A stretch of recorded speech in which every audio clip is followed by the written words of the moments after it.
Good day, everyone. And thank you for joining this session on civic engagement. My name is Dr. Felicia Tuggle, and I have the honor of moderating this civic engagement panel. Today's panel will extend the traditional conversation about civic engagement. Typically, those conversations focus around voter participation, but today we're going to push and go a little bit forward. Today we will discuss the role of civic engagement in democracy and development. We'll also speak to some generational tensions, maybe within civic engagement. We will highlight the unique role that women play in promoting civic engagement and political participation. And hopefully we'll also be able to identify some contemporary strategies for amplifying our voice and igniting social change and transformation. So by the end of this panel, we hope that you feel empowered and able to visualize your untapped power and potential to champion civic engagement in your country and in your communities. Our civic engagement panelists bring a wealth of experience and expertise in government, public administration, within private sector and business, and civil society, which is inclusive of nonprofits, as well as academia. I will post the email address for our panelists in the question and answer in just a moment, so that if you would like to contact them after this panel, you're more than welcome to do so. In fact, we invite and encourage you to engage with the panelists during this session by typing your questions in the Q&A pod. So if you look at the top, or maybe for some, it may be on the bottom of your screen, you should see a Q&A, and that's where you can engage with the panelists by typing your questions there. We will try to get as many questions answered in the last few minutes of the sessions, but we will save some time at the end to take those questions. And so without further ado, I would like to introduce our two panelists who are here. We have one other panelist who may be having some technical difficulties, but I'm going to go ahead and introduce the two panelists that are present and in the room. Our first panelist is Dr. Kelly Krosick. Dr. Krosick is an assistant professor at Auburn University in the Department of Political Science. Her research focuses on the relationship between civil society and democratic governance. She is specifically interested in how civil society and she is specifically interested in how civil society impacts political behavior. Her research has been published in journals of public administration and civil society, including Nonprofit and Voluntary Sector Quarterly, Valentas International Journal of Voluntary and Nonprofit Organizations, and the Journal of Civil Society. Dr. Krosick has also authored book chapters as well as government and professional publications for the Governance Commissions of Liberia and the World Bank.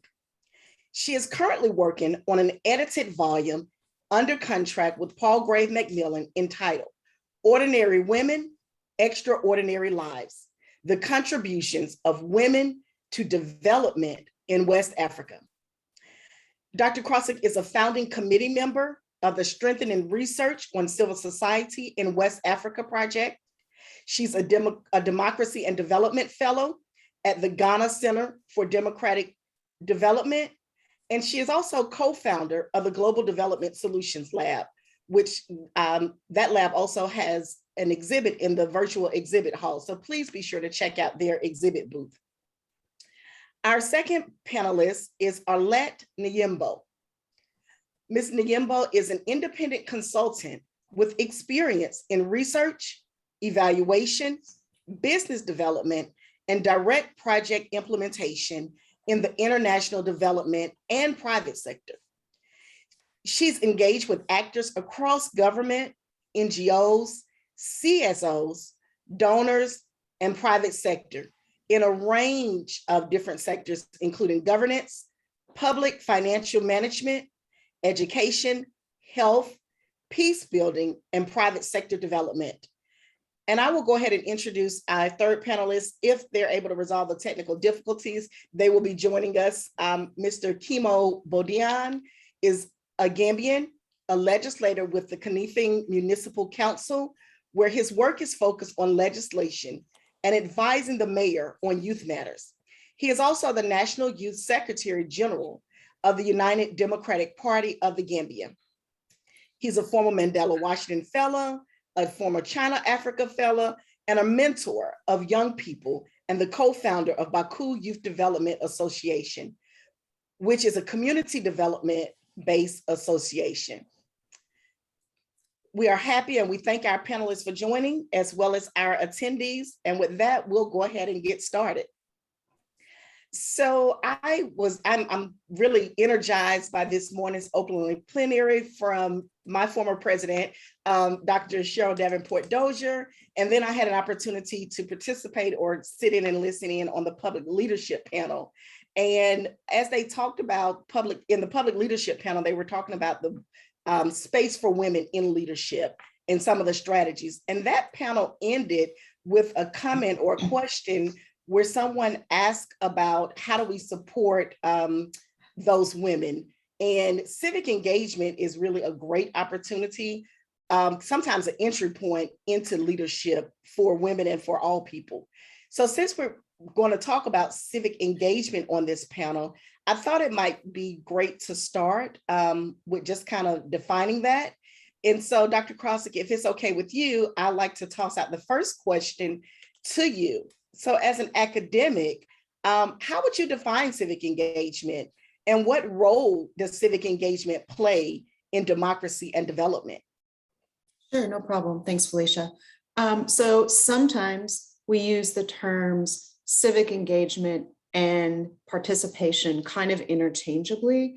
To me, I think that civic engagement might be slightly broader and the range of action is probably larger and broader. So we can think of civic engagement very broadly as whatever means and mechanisms that we might use in order to work to make a difference in the life of our communities. And it's also, civic engagement is also developing knowledge, skills, values, and even the motivation to make that difference. Civic engagement means that we want to promote quality of life, increase quality of life in a community, which is another way of talking about development.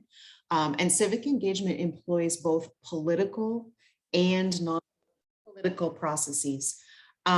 So we sometimes think of civic engagement as political participation, but I think there's, maybe a little bit of a way to kind of be more detailed about the differences between these things. As an academic, I typically, while I work under the umbrella of civic engagement, I tend to study acts of civic engagement that would be political participation, basically citizens' activities in the realm of politics. But I think that, I tend to study kind of traditional forms of political participation, but I think our ideas about what encompasses civic engagement and political participation are really growing, and that definition is getting bigger and broader. So one of the things that political scientists or social scientists like me like to study in the realm of civic engagement and political participation is obviously voting. In part it's because it's one of the hallmarks of democracy, but really voting is a pretty blunt instrument, right? We do it once every so many years, and basically it's our mechanism to get people in and out of office. But there's so many other things that make up the realm of civic engagement and participation. You can talk about conventional forms of participation. This does include voting. There's things called communing and contacting behavior. This includes contacting your government officials or perhaps contacting the media. It includes joining with others to try to solve community problems, joining with others to request government action. And then we can even get into the realm of forms of participation that are classified as unconventional. These are things that include, demonstrations and protests, and even refusing to pay taxes and fees, basically as a form of protest. Those are the things I study because I tend to use a lot of existing data from data sets such as Afrobarometer. There's other social scientists who are studying really interesting things, less common forms of civic engagement, but just as important. So things like social media, using social media as a form of civic engagement, posting blogs, for example. It can be things like volunteering. It can be things like taking stands in things like buying fair trade products, or doing certain kind of protests. One example would be suicide protests. So all of these things are under the umbrella of civic engagement and participation. Why is it important? Because the more people that take part in decisions that affect their lives and their communities, the more participation there is, then really some scholarship says this, the more democracy there will be and the stronger the democracy will be. So we look at the extent and the scope of political participation kind of as a criteria for assessing the quality of democracy in a particular geographic area. Thank you so much for sharing that. Arlette, did you have anything that you wanted to kind of add or expound on kind of how, from your role, from where you sit, maybe how you define or how you kind of view civic engagement? Yes, thank you so much, Dr. Kelly, for that definition, because it really encompassed all the different aspects of what civic engagement could look like. And in my work of my line of work, for example, I do civic engagement. However, it's not in the more traditional way of being part of a civil society organization or being a member of the church, because in a lot of African countries, the religious aspect of life plays a really big role when it comes to democracy or just the general life of the population in the country. So I'm working, as Felicia said, as an independent consultant, and I chose this path because it actually allows me to work directly with the government, with the civil society, but also with donors that are playing a very big role in the development sector in African countries. And in my line of work, I engage a lot with the government, and I do quite a lot of evaluation work, which is sort of questioning the government on, yes, you have received donor money, so what have you actually achieved with the aid money that you have received, for example. And I do work quite a lot with civil society organizations that are known as traditionally as one of the weapons to question the government and ask for more accountability and transparency. So I do engage quite a lot with them while we're meeting with the government and throughout all the evaluation processes that I carry. So that is, in a sense, a different way of engaging civically, which is not any of the traditional methods, for example. So I chose this path because it's very unusual, and it's really sad to say, but unfortunately, African government do listen quite a lot when it comes to donors rather than to their own citizens. So yes, that's what I wanted to add. Thank you so much. And you said something that was that really sat with me as you talked about yourself, described yourself being like a weapon. And I love that language. And so I guess as I'd like to ask you if you could speak a little bit more about that, because so often or so much of what we discussed over the past day and a half has been various entry points for where women can enter into leadership. And so we know that everyone won't just be presidents of, nations. We know that, people won't all be presidents of colleges, but there's so many different entry points to leadership, and civic engagement is definitely one of those pathways. And as you spoke about kind of your work as an independent consultant, I wondered if you might be able to speak a little bit more about what that looks like. Perhaps maybe there's some audience members who might find that as an attractive entry point between maybe going through a window or a back door to find their place in leadership. Yes, absolutely. In terms of entry points, I think there are many different ways in which women can actually engage when it comes to leadership. So education is one of them, for example. So we need more and more women in the education sector. And by education, I mean teachers, professors. So we need stronger role models in the sector, because oftentimes when you look at the university sphere, for example, and I'm speaking about at least the Congolese reality, as well as the Rwandan reality, because those are the two that I know quite closely. It is very rare to see many female professors, for example. So the universities are actually filled with a lot of men. And unfortunately, this is not very representative of the entire society, because we have a lot of qualified women that are out there that could bring so much to society. But however, they're not necessarily given the opportunity to do so because of either the way that the recruitment processes is done, or because of some traditional mindsets that may prevent them from actually accessing those positions. So another entry point could just be for women to work in the health sector, for example. And for me, I chose becoming an independent consultant because that is actually a path that I landed on by accident, if I may say, because I was still a student and was trying to find something to do in order to complement my financial situation. And then I started by translating for a friend and slowly accompanying them and working as a fixer for some of the non-governmental organizations that were working in the DRC. And slowly I started learning all the technical aspect of the work that they were doing. And later on, I decided to actually study governance more in depth to give myself the skills and enough experience to actually carry on working in this sector. So in terms of like ways in which women can do this, there are so many different ways. And I know that for a lot of people, they might think that it's just politics that is the only way to actually engage with society or engage with the government and the politics.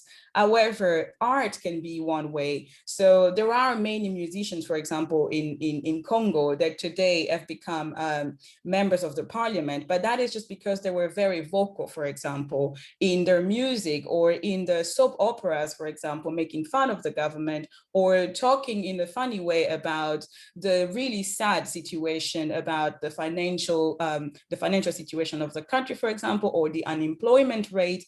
And then that's how they actually gained fame. And then people started noticing them. And later on, they got voted on in important positions that are now, and they are now able to influence the politics of the country. So I would say that there are many different ways, and it doesn't necessarily have to be directly politics, but it could be entertainment industry, education, health, as well as other things. Thank you so much. And I want to come back to some of those other creative ways in a moment. But before we come back to that, as you were speaking and as Kelly spoke, you know, as we think about these opportunities for civic engagement and what civic engagement really means, I want to kind of come to a question around the roles and the responsibilities of those various sectors within society. So when we think of societies, we know that societies are typically broken down into three primary sectors. So there's that government sector, or kind of like public leadership, public administration sector. The second sector often is business or the private sector. And then that third sector is civil society, which is inclusive of nonprofits. Whichever one of you like to go first can go first. But what do you think the roles of each of these sectors, these three sectors, are in empowering citizens with the knowledge, skills, and opportunities to civically engage or to participate in political processes? And whoever would like to take that one first. So I can speak specifically to the role of civil society, AKA the third sector. That's where all of my research and expertise is. So I can speak to that sector. So what we saw starting in the 1990s was that donors especially really viewed civil society as a potential vehicle to facilitate democracy and sustainable development, in particular in weak settings. How was this supposed to work? We thought that because of the roles that civil society performs, it would be able to facilitate democratic development. So the literature and the research tells us that civil society is capable of doing things like providing representation, in particular for marginalized groups. In other words, speaking up on behalf of those groups, advocating on behalf of those groups. Civil society is supposed to be able to create a quote unquote kind of school of democracy. In this case, we're talking about it's a place, civil society organizations and the sector in general, it's a place that citizens learn about civic skills and practice those civic skills. Civil society also provides civic education and information to citizens. We know that civil society can mobilize citizens. We know that civil society can act as a watchdog in order to hopefully increase governmental accountability and hopefully help curb corruption. We know that civil society in some cases can help facilitate political participation, and in some cases can also provide service delivery, in particular in instances perhaps where government cannot. So all of these things that we viewed civil society as being able to do, what we thought was through all those roles, civil society would help create a vibrant and effective democracy, right? It could kind of promote democratic development in weak settings. And we being donors, right? We threw a lot of money at civil society because we thought this was kind of the magic bullet to facilitate democracy and development. These are the roles we thought the third sector could play. Starting in the very late 90s and early 2000s, we kind of are seeing a backlash to that. What we're seeing is that civil society is really not doing as good a job as we thought it would. There's a variety of reasons for this. Some of this is due to the fact that civil society organizations are often more accountable to donors that are funding them than the beneficiary groups and stakeholder groups than the sector's trying to serve. Increasingly, some civil society organizations are kind of very professionalized technocrats. They're really just kind of carrying out donor programs versus from the bottom up saying, okay, this is what our community needs to solve these social problems. So there's not a lot of consultation with citizens at the local level. So what we're seeing right now is kind of a backlash to the idea that civil society is this magic bullet, and we're kind of exploring why it's not working as we thought. And we're reimagining or kind of rethinking how civil society could better play a role in this.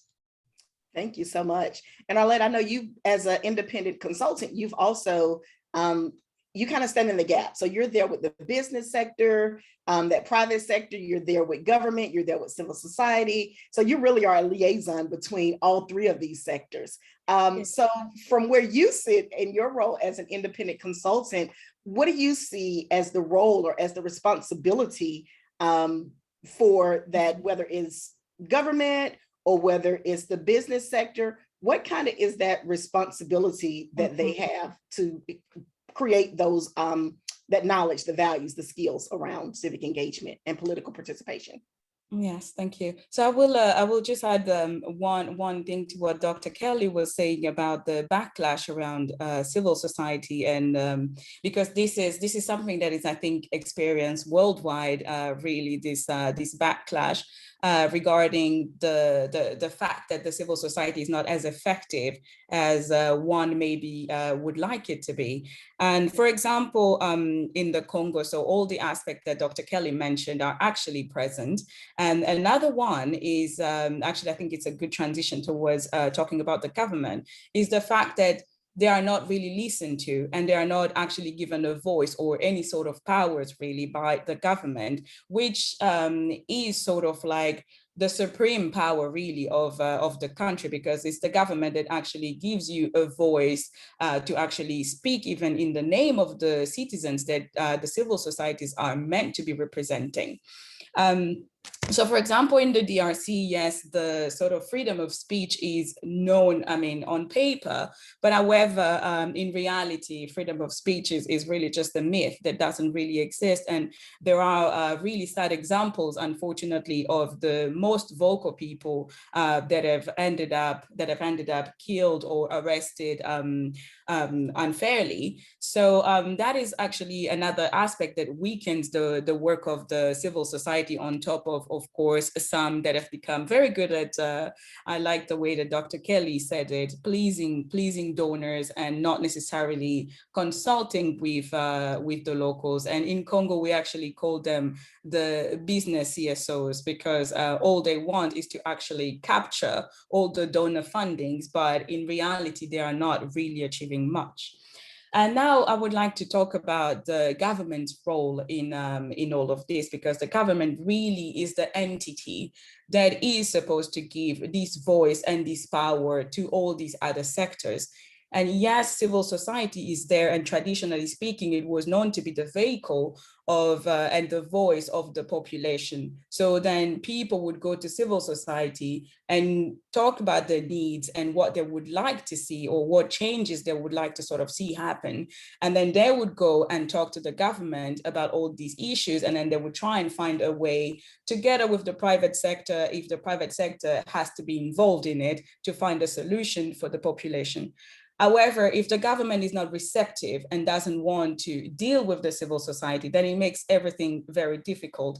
Because once again, if there is no freedom of speech, and unfortunately in a lot of African countries, corruption has become really endemic and rooted in so many different sectors, and impunity has become one of the normals in life, and we've just normalized it. People will be embezzling public funds, and then there will be no consequences whatsoever. So all these issues have actually made it very difficult for citizen engagement, unfortunately, because they cannot engage through the civil society, and they cannot even go directly and speak to the government as an interlocutor immediately. So the government is really the point of entry of to resolve all of these issues, because one, they're the ones that have to push for all the laws and regulations to sort of change the judicial system, but also change the way that the civil society is sort of perceived, by actually giving them a voice and accepting to see them as an interlocutor.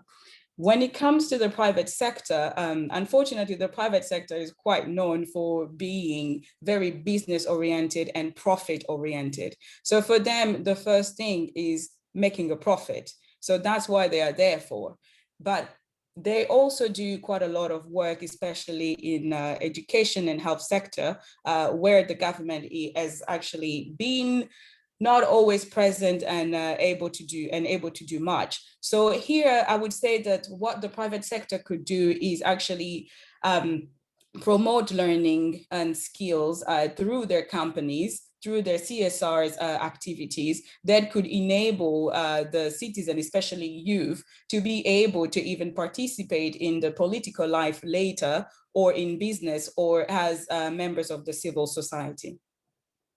Thank you so much for walking us through those different sectors and the roles and responsibilities that they have, really for helping to promote civic engagement and political participation, as well as kind of outline where and why some of those tensions between various sectors exist. So I was going to go to talk about some gender differences, but we have about 15 minutes left.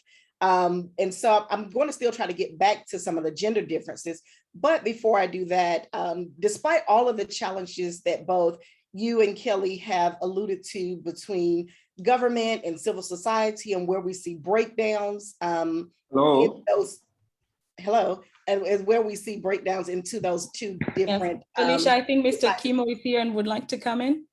Oh, yes, sure. I'm sorry. Go ahead, Kimo. Yes, I've been in the room, but it seemed that you guys weren't aware or something.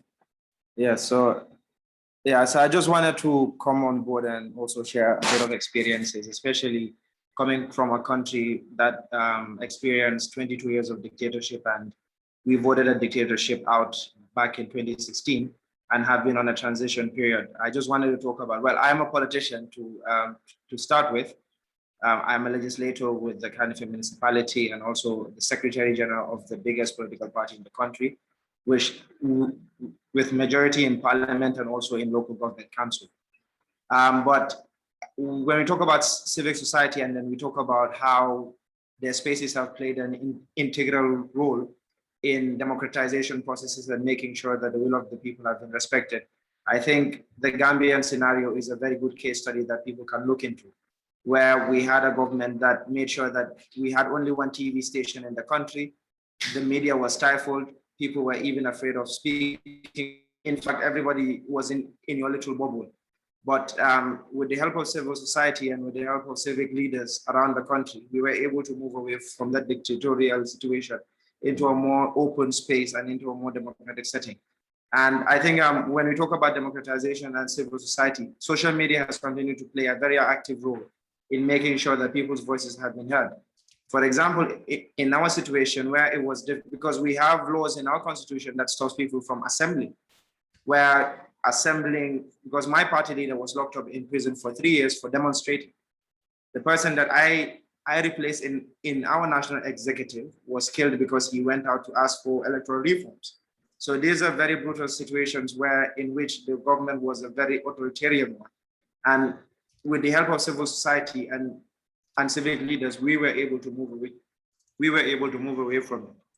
But in our context and in the context of Gambia and a lot of countries, and for example, we've seen in Nigeria with the NSAS protests, we've also seen in Senegal with the Free Senegal protests. Social media continues to play an active role where people have been able to mobilize and bring resources together and support a cause. And for me, in our context today, and being the millennial and also Generation Z generations, social media continues to be a very important tool that we use as a means of mobilization, and not just the civil societies, but even politicians. For example, we use it to mobilize people when we want to put a message across.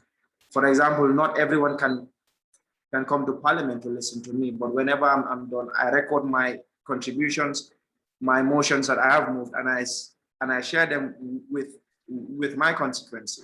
Considering that the level of education isn't as in most developed countries, reading and writing isn't as open to a lot of people. WhatsApp audios have been a very integral way of communicating with our electorates and also the mass. So I just wanted to add that in our context as a country that is moving into a more democratic space, and how we have been able to use social media and also the civic space to move our process forward. Thank you, Kimo. And I want to publicly apologize. I didn't see, I have two screens up, and so I didn't see you enter, but we did introduce you at the beginning and notified participants that you would be joining us. So thank you for speaking up. If I could just kind of piggyback off of what you just mentioned around some of those more contemporary approaches that you were using specifically in the Gambia. And then Arlette, I know that you also mentioned a couple of different ways like the arts and online platforms. So I guess when we think about Africa's population, we know that 65% of that population is under the age of 25. And if you both could maybe speak a little bit more to some of those generational tensions between traditional civic engagement activities and kind of some of the more contemporary activities that you've spoken about, given that many younger people believe that some of the more traditional methods of civic engagement, specifically as it relates to like just voting or a sole focus on that, are sometimes overvalued, and they favor more contemporary and creative approaches to civic engagement and political participation. Would you both like to speak a little more to that? Yes, I'll start by saying that, okay, I come from the millennial generation, and you have in our context or in the context of Gambia, for 22 years, there were no new civil leaders or new politicians that were born because of the brutality that was in place. And you would realize that, for example, Karl Marx spoke about religion being the opium of the masses, or where the state had used religious leaders or traditional leaders to be their supporters. And they were doing the bidding for the state at the time. And we realized that the traditional ways of civic spaces was not working because it was more of community engagements. And most of these community engagements were controlled by the people who were in power.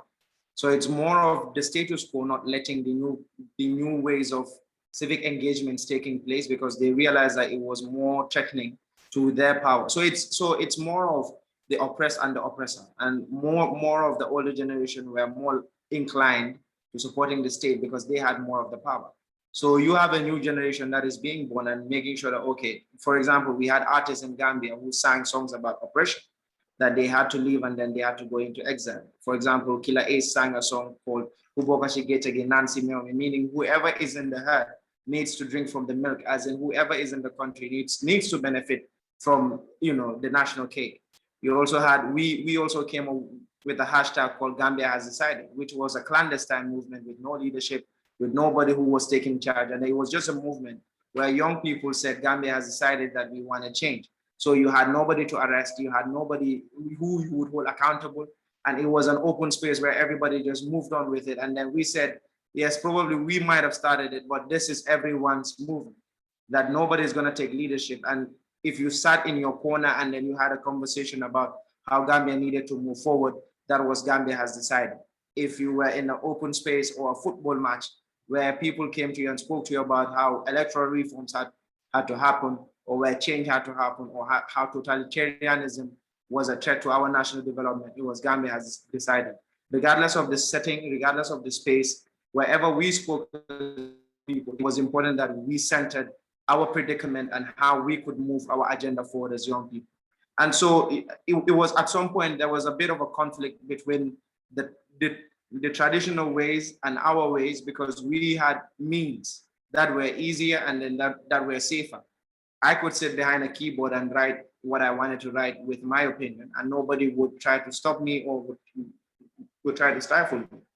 My father or my grandfather can't do that because he has to go to the market square or he has to go to the village square to talk to people and talk to them about how electoral reforms were important. So I had less risk to take, so I was bold enough to speak more.